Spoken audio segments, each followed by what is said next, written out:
ഇപ്പോൾ തളിപ്പറം MLA സ്ഥലം MLA CPM-ൻ്റെ സംസ്ഥാന സെക്രട്ടറി കൂടിയായിട്ടുള്ള MV ഗോവിന്ദൻ ഇപ്പോൾ ഈ കുട്ടികളെ കാണുന്നതിന് വേണ്ടി ഇവിടെ എത്തിയിട്ടുണ്ട്. അതിൻ്റെ ദൃശ്യങ്ങൾ കൂടി നമുക്ക് പങ്കുവെക്കാനാകും. ഇപ്പോൾ ചികിത്സയിലുള്ള കുട്ടികളെ കാണുന്നതിന് വേണ്ടി ഇവിടെ എത്തിച്ചേർന്നിട്ടുണ്ട്. സ്ഥലം MLA തളിപ്പറമ്പ് MLA ആണ്. അത് ഈ തളിപ്പറമ്പ് നിയോജക മണ്ഡല പരിധിയിലാണ്. തളിപ്പറമ്പ് അതോടൊപ്പം തന്നെ ഇരിക്കൂർ നിയോജക മണ്ഡലത്തിൻ്റെ അതിർത്തിയിലാണ്. ഇപ്പോൾ സ്ഥലം MLA ഇപ്പോൾ കുട്ടികളെ കാണുന്നതിന് വേണ്ടി തളിപ്പറമ്പ് സഹകരണ ആശുപത്രിയിലേക്ക് എത്തിയിട്ടുണ്ട്. അതിൻ്റെ ദൃശ്യങ്ങളാണ് നമ്മൾ ഇപ്പോൾ നിലവിൽ കാണുന്നത്. 3 ആശുപത്രികളിലായിട്ടാണ് ഇപ്പോൾ കുട്ടികൾ ചികിത്സയിലുള്ളത്. അതിൽ 10 കുട്ടികൾ ഈ തളിപ്പറമ്പ് സഹകരണ ആശുപത്രിയിലാണ്. മറ്റ് പരിയാരം മെഡിക്കൽ കോളേജിലാണ് അല്പം ഗുരുതരമായി പരിക്കേറ്റ കുട്ടിയെ മാറ്റിയിട്ടുള്ളത്. ആദ്യഘട്ടത്തിൽ സഹകരണ ആശുപത്രിയിൽ തന്നെയായിരുന്നു ആ കുട്ടി ഉണ്ടായിരുന്നത്.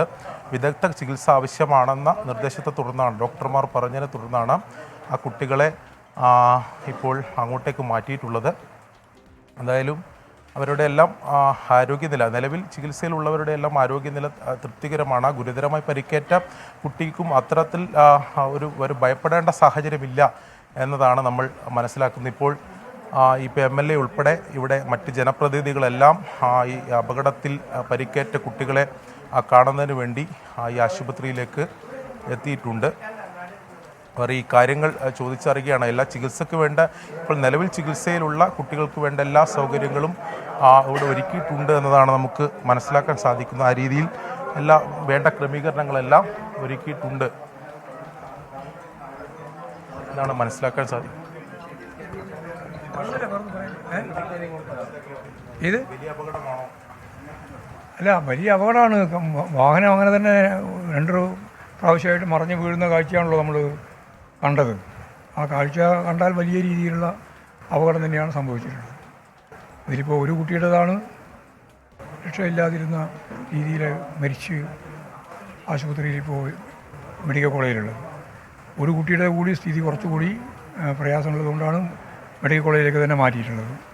ബാക്കി അവിടെ 9 പേരാണ് ഉണ്ടായിരുന്നത് താലൂക്ക് ആസ്പത്രിയിൽ. അവർ 9 പേരിൽ ഒരാളെ ഇവിടെ തിരുവനന്തപുരത്ത് ഇവിടെ കൊണ്ടുപോയി പരിയാരത്ത് കൊണ്ടുപോയ ഒരു കുട്ടി അവിടെയാണ് ഉള്ളത്. ബാക്കി എല്ലാവരെയും അവർ ഡിസ്ചാർജ് ചെയ്തിട്ടുണ്ട്. വേറെ അപകടം കാര്യമായിട്ടുള്ള പ്രശ്നം അവിടെ ഇല്ല.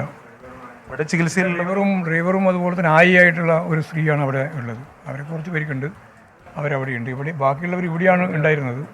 ഇവിടെയുള്ളത് ഇപ്പോൾ സ്കാൻ ചെയ്യാൻ കൊണ്ടുപോയിരിക്കുകയാണ്. 2 കുട്ടികൾ ഇവിടെയുണ്ട്, ചെറിയ 2 കുട്ടികൾ. ഈ അപകട കാരണം എന്താണെന്ന് അവരിപ്പോൾ പറഞ്ഞത് മാത്രമാണ്. ഡ്രൈവറോട് ഞാൻ ചോദിച്ചു. ഡ്രൈവർ പറഞ്ഞത് ഈ ഇറക്കായിരുന്നു, ഇറക്കത്തിൽ ബ്രേക്ക് ഫെയിലായി. അങ്ങനെ എങ്ങനെയെങ്കിലും രക്ഷപ്പെടുത്താൻ വേണ്ടി ശരിയോ നോക്കിയപ്പോൾ സാധിക്കാത്ത രീതിയിൽ ഫസ്റ്റ് ഗിയറിൽ തന്നെയാണ് മറിഞ്ഞത് എന്ന് പറഞ്ഞു. അങ്ങനെയാണ് 2 വർഷത്തിനുണ്ടായിരുന്നത്. മറ്റു കുട്ടികളെല്ലാം ഇപ്പം മറ്റേ അപകടത്തിലേക്ക് ഒരു കുട്ടി മരിക്കുകയും ഒരു കുട്ടി കുറച്ചുകൂടി സീരിയസ് ആയിട്ടുള്ളത് പരിയാരം മെഡിക്കൽ കോളേജിൽ കൊണ്ടുപോവുകയും ചെയ്തിട്ടുണ്ട്. അതാണ് എന്തായാലും അങ്ങനെ തന്നെയാണ് പറയുന്നത്. ഈ ബ്രേക്ക് നഷ്ടപ്പെട്ടതാവാം അപകട കാരണം. അമിത വേഗത്തിലായിരുന്നില്ല എന്ന തരത്തിലേക്കാണ് ഇപ്പോൾ നമ്മളോട് നേരത്തെ സംസാരിച്ചവരും ഡ്രൈവർ പറഞ്ഞതായി MV ഗോവിന്ദൻ തളിപ്പറമ്പ് MLAയും വ്യക്തമാക്കിയിട്ടുള്ളത്. നിലവിൽ ചികിത്സയിലുള്ള കുട്ടികളുടെ ആരോഗ്യനിലയിൽ ആശങ്ക വേണ്ടതില്ല. ഒരു കുട്ടിയുടെ ആരോഗ്യനില മാത്രമാണ് ഒരല്പം ഗുരുതരമെന്ന് പറയാവുന്ന തരത്തിലുള്ളത്. ആ കുട്ടി പരിയാരം മെഡിക്കൽ കോളേജിൽ ചികിത്സയിലാണ്. എന്നാൽ ഒരു കുട്ടിയുടെ ദാരുണാന്ത്യം ഉണ്ടായിട്ടുണ്ട്. അതിൻ്റെ ദൃശ്യങ്ങളൊക്കെ ഭയപ്പെടുത്തുന്നതാണ്.